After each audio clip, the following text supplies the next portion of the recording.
guys, welcome back again to my another video. Hope आप सब लोग बहुत अच्छे होंगे. I am also doing very well. तो जैसा कि आप सब लोग जानते हैं कि जो मेरी लास्ट वीडियो थी उसमें मैंने बताया था कि इंटरनेशनल स्टूडेंट्स को क्या क्या चीज़ें अपने साथ लेकर आनी चाहिए. और आज की वीडियो में जो मैं कवर करने जा रही हूँ, एनी गेसेस? चलो छोड़ो, मैं ही बता देती हूँ. तो आज मैं कवर करने जा रही हूँ वो चीजें जो इंटरनेशनल स्टूडेंट्स को या फिर फॉर दैट मैटर किसी को भी ऑस्ट्रेलिया में नहीं लानी चाहिए. अगर आप ये सब चीजें लेके आते हैं तो आपका सामान कॉन्फिस्केट कर लिया जाएगा, आपको एयरपोर्ट पे रोक लिया जाएगा, फाइन लगेगा और किसी को भी ऐसा एक्सपीरियंस नहीं चाहिए एक न्यू कंट्री में एंटर होते ही. So stay tuned. तो गाइज, मैं बैठ गई हूँ अपनी फेवरेट जगह पे. ये जो जगह आप देख रहे हैं ये मेरे रूम में से बाहर पूरा सिटी का व्यू दिखता है और ये मेरी फेवरेट जगह है. आप जैसे देख सकते हैं पीछे मूविंग ट्रैफिक भी है यहाँ पे. ये जो है. So guys, I have compiled a list of items जो कि प्रोहिबिटेड हैं और आपको गलती से भी ऑस्ट्रेलिया में नहीं लेकर आनी है. So as you can see मैंने पूरी एक लिस्ट बनाई है. मुझे नहीं पता ये कोरा कागज क्यों दिख रहा है. मैंने लिस्ट बनाई है दोस्तों, देखो. Now it's visible. So let's cover it one by one. So जो फर्स्ट चीज है जो आपको नहीं लेकर आनी है वो है शार्प ऑब्जेक्ट्स, जैसे कि नाइफ या कोई वेपन, जो कि ऑब्वियसली आप नहीं लाने वाले, आई नो इट, बट फिर भी to be on a safer side कोई भी ऐसी शार्प ऑब्जेक्ट जो कि लाइफ थ्रेटनिंग हो सकती है, जैसे कि बटरफ्लाई नाइफ. बटरफ्लाई नाइफ आप सब जानते होंगे, जो हमारी हिंदी मूवीज में एकदम से शू करके निकलता है नाइफ. वो सब चीजें आप नहीं ला सकते. जो सेकंड चीज है जो आप नहीं ला सकते वो है सॉइल. अपने देश की मिट्टी आप नहीं ला सकते हैं किसी दूसरी कंट्री में, यानी कि ऑस्ट्रेलिया में. इन लोगों को लगता है कि बाहर की सॉइल लाने से यहाँ की सॉइल की फर्टिलिटी अफेक्ट हो जाती है और बहुत सारी चीजें होती हैं. सो दे डोंट वांट कि किसी भी डायरेक्टली या इनडायरेक्टली सॉइल किसी भी तरह से आप कंट्री में लेकर आए. तो guys, this one more thing. कई बार क्या होता है ना, हम शूज जब पैक कर रहे होते हैं तो पुराने शूज में कई बार मिट्टी नहीं लग जाती है, तो वो हम फटाफट आके पॉलिथीन में डाल के पैक करके डाल देते हैं उसमें. बट उस सॉइल से भी, उस मिट्टी से भी इश्यूज हो सकते हैं. तो अगर आपको लगता है कि आपने गलती से पुराने शूज पैक कर लिए जिनके नीचे मिट्टी लगी रह गई है, तो अभी खैर डरने की कोई बात नहीं है. आप वीडियो के एंड तक बने रहिए, मैं बताऊंगी लास्ट में कि आप उस सिनेरियो में क्या कर सकते हैं. Moving on to the next thing is raw meat या चिकन. रॉ कुछ भी नहीं ला सकते आप, क्योंकि इनका मानना है कि वो इनके स्पीशीज के लिए डेंजरस हो सकता है, तो इसलिए रॉ चीजें ये लोग अलाउ नहीं करते हैं. Next comes medicines. Medicines allowed नहीं है if they are without prescription. अगर आपको डॉक्टर ने कोई मेडिसिन प्रिस्क्राइब करी हुई है तो आप वो मेडिसिन ला सकते हैं, बट उसके साथ आपको प्रिस्क्रिप्शन की कॉपी भी लेके आनी पड़ेगी.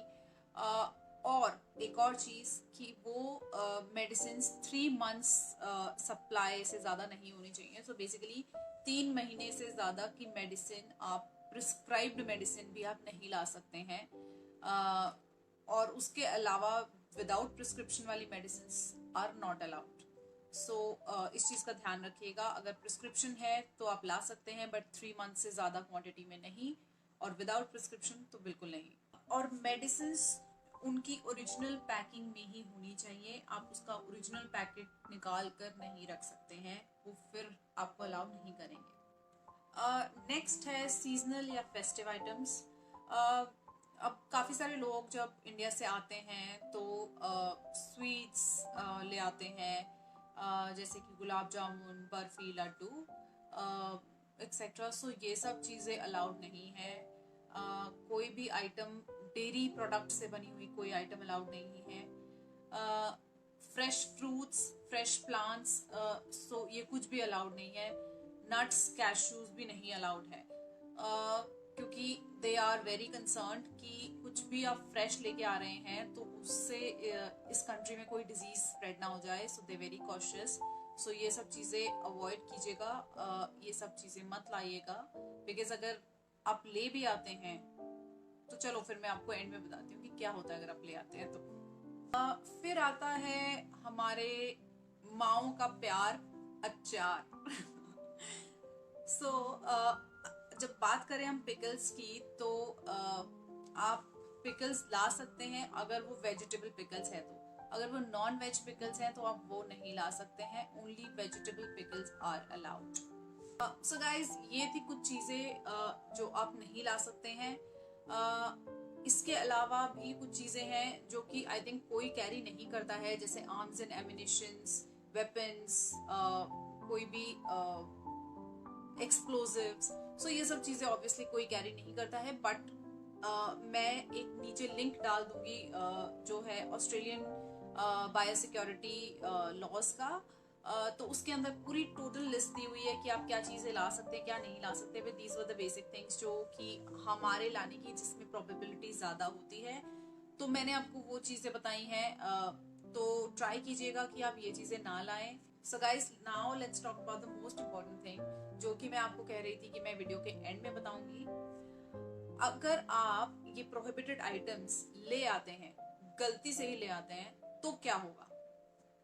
तो देखिए, जब आप फ्लाइट में होंगे और जब आप मेरा मेलबर्न निकलता है मुझे, क्योंकि मैं मेलबर्न में हूँ। ऑस्ट्रेलिया में जब आप लैंड करने वाले होंगे तो आपको 1 घंटे पहले फ्लाइट में एक फॉर्म दिया जाएगा which is called incoming passenger card. अब what is incoming passenger card? Incoming passenger card एक सेल्फ डिक्लेरेशन फॉर्म होता है जिसमें वो आइटम्स जो प्रोहिबिटेड हैं वो उनकी लिस्ट होती है, और वो आपसे पूछते हैं कि आपके पास ये आइटम है कि नहीं है। So there are 3 options, yes, no और अनश्योर। अगर आपको पूरा पूरा कंफर्म्ड है कि वो आइटम आपके पास है या फिर नहीं है, तो ही यस या नो पे टिक करिएगा। अगर आपको हल्का सा भी डाउट है और आप थोड़े कंफ्यूज हो कि आपके पास वो आइटम है या हो भी सकती है कि नहीं भी हो सकती है, तो आप अनश्योर पे टिक करिए। क्योंकि अगर आपने यस या नो पे किया और अगर वो बाद में आइटम वो निकल गई तो फिर इशू हो जाएगा। तो इट्स बेटर कि आप उनको बता दीजिए पहले ही कि भाई मुझे नहीं पता है, तो फिर वो बाद में वो खुद देख लेंगे। अब अगला सवाल ये आता है कि चलो ठीक है, मेरे पास वो आइटम है और मैंने नहीं डिक्लेयर करा, तो क्या होगा? नहीं, ऐसा मत करिएगा। अगर आपके पास अगर कोई प्रोहिबिटेड आइटम है और आपने अपनी डिक्लेरेशन में उसको हाइड कर लिया या फिर नहीं बताया, तो आपका जब लगेज चेक होगा दोबारा, यस, आप जब लैंड करेंगे तो आपका लगेज फिर से स्कैन होता है, सिक्योरिटी डॉग्स होते हैं, तो ऐसा नहीं है कि you can get away with anything. So उस टाइम पे अगर आपने टिक किया है कि नहीं ये आइटम मेरे पास नहीं है, और उस टाइम पे अगर वो चेकिंग के टाइम पे निकल गई, तो you will be in a big mess. आपको $500 to $800 का फाइन लगेगा and you might be prosecuted for that, जिसमें अगेन $42,000 का फाइन है। छोटी मोटी रकम नहीं है भैया, इसलिए इट्स बेटर कि आप डिक्लेयर कर दें। और अगर कुछ बहुत ही ज्यादा आपने मेजर चीज छुपा ली है और आपके बैग में निकल आई है, तो there are chances that your visa might get cancelled. So क्यों ही पंगे लेने, इट्स बेटर कि टू सेफर साइड पे रहो, और जो चीजें लाए हो अगर आपको डाउट भी है तो भी आप अनश्योर पे टिक करो, और ताकि अगर निकल भी आए तो आपके ऊपर बात नहीं आएगी, फिर वो उस आइटम को निकाल देंगे and they will discard that item of the airport itself. For the first timers who are coming to Melbourne, Australia, it's better कि whatever you have got declare it. अपने ऊपर कोई बात लेने से बेटर है कि आप किसी पंगे में फंसे ही ना।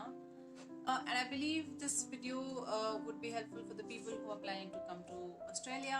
And if you like the video, do give it a thumbs up.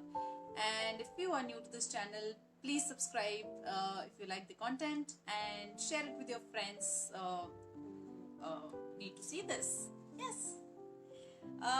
See you soon. Take care. Wish you a happy journey again and love you.